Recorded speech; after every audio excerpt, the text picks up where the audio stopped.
दोस्तों, एस्ट्रोलॉजर कपिल मिश्रा में आपका बहुत बहुत स्वागत है। आज हम बात करने वाले हैं कि कुंडली को सरल तरीके से कैसे देखें। अगर आपकी कुंडली आपके पास में है और आप खुद से फलादेश करना चाहते हैं तो आप कैसे करें, आज से मैं आपको बताना प्रारंभ कर रहा हूं। और प्रतिदिन हमारे कुंडली के पाठ रोज आएंगे और रोज मैं एक कुंडली का हिसाब आपको दूंगा। तो यदि आप प्रतिदिन नियमित रूप से कुंडली का विश्लेषण आप अपनी कुंडली को घटाएंगे और देखेंगे तो आपको बहुत ही सटीक फलादेश प्राप्त हो पाएगा।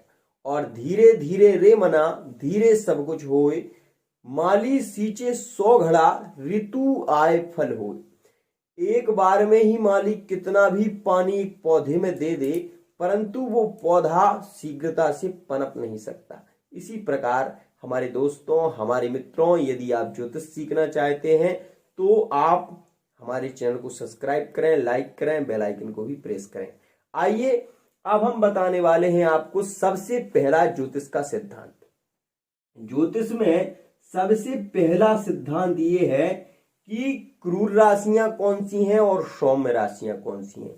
तो मित्रों, 1, 3, 5, 7, 9 और ये 11, ये जो राशियां हैं ये राशियां हैं क्रूर राशियां। तो यहां पर हम लिखेंगे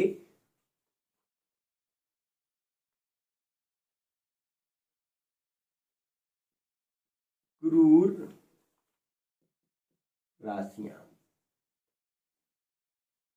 अब कौन सी राशियां हैं? सौम्य राशियां। मतलब 1, 2, 4, 6, 8, 10 और 12, ये हैं सौम्य राशियां। तो मित्रों, ये सौम्य राशियां हैं, ये क्रूर राशियां हैं। अब आप ये सोच रहे होंगे कि ये क्रूर राशियों और सौम्य राशियों से हमें क्या लेना देना, हमें तो कुंडली देखना सीखना है, आप हमें इन चीजों में क्यों उलझा रहे हैं।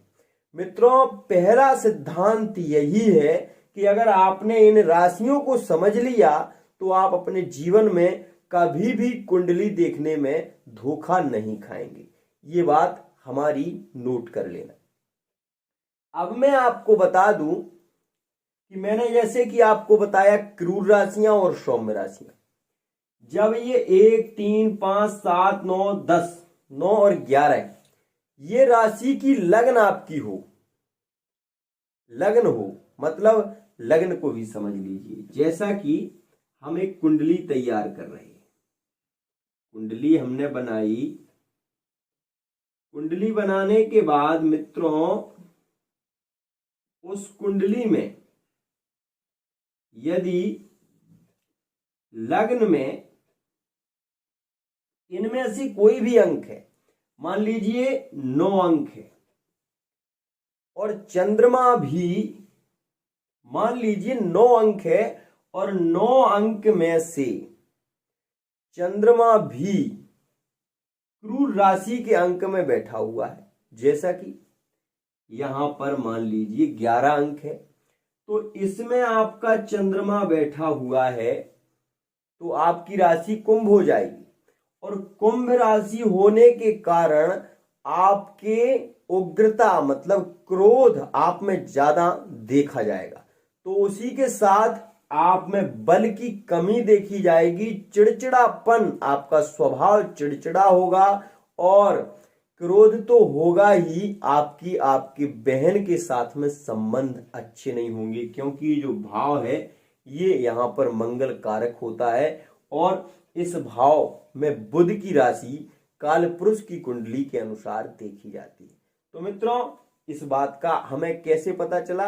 क्योंकि ये भी क्रूर राशि और ये भी क्रूर राशि, ये पुरुष प्रधान राशि है, एक बात और बता दूं, और ये स्त्री प्रधान,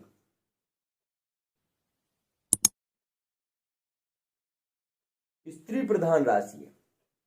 तो ये स्त्री प्रधान जो राशि है ये पुरुष प्रधान राशि में आ गया चंद्रमा, और ये पुरुष प्रधान इसकी लग्न है, तो इसमें पुरुषोचित गुण ज्यादा पाए जाएंगे, मतलब इसमें उग्रता ज्यादा पाई जाएगी। यह राशि के होने से इस राशि के जातक में क्रोध भी देखने को मिलेगा, परंतु एक स्थिति ये भी देखने को मिलेगी कि इस व्यक्ति में आलस्य ज्यादा होगा। अब आप सोचेंगे कि आलस्य क्यों होगा, क्योंकि शनि की राशि है कुंभ राशि में चंद्रमा पर अगर शुभ ग्रह की दृष्टि हुई तब तो ये चंद्रमा बली हो सकता है, परंतु अगर चंद्रमा पक्ष बली नहीं हुआ तो मित्रों यह व्यक्ति सुस्त होगा, मतलब आलसी, एक नंबर का आलसी होगा।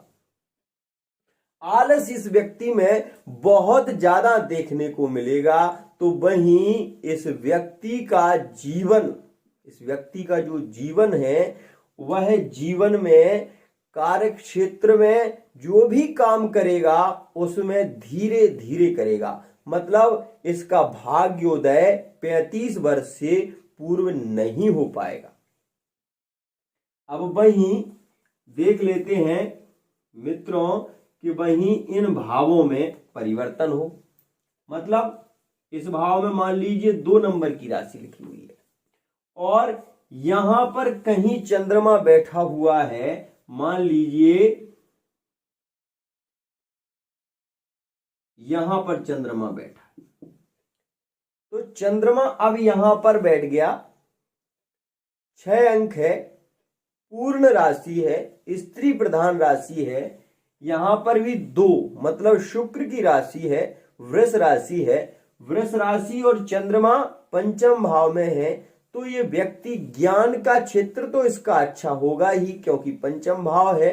साथ ही साथ भावों के विषय में कल विशद रूप से चर्चा करूंगा, लेकिन आज आपको बता दूं कि चंद्रमा यहां पर किस राशि में है मित्रों, तो सौम्य राशि में है, स्त्री प्रधान राशि में, इसलिए ये जातक जो होगा वो गायन वादन बहुत अच्छा करेगा, साथ ही खाना बनाने में बहुत माहिर होगा, खाना बहुत टेस्टी बनाएगा, बहुत अच्छा खाना बनाएगा।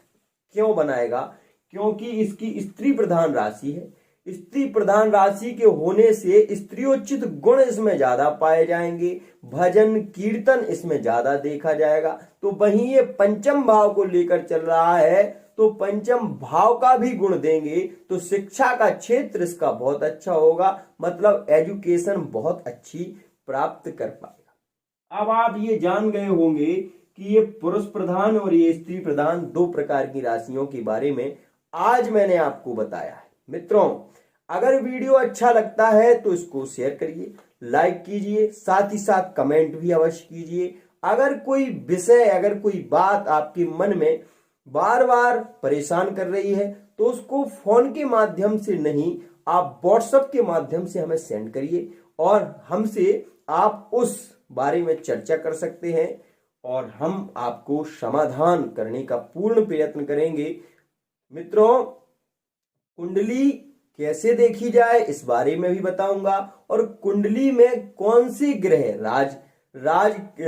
राजयोग बनाते हैं, कौन से ग्रह राजयोग भंग करते हैं, इस विषय में भी चर्चा करूंगा।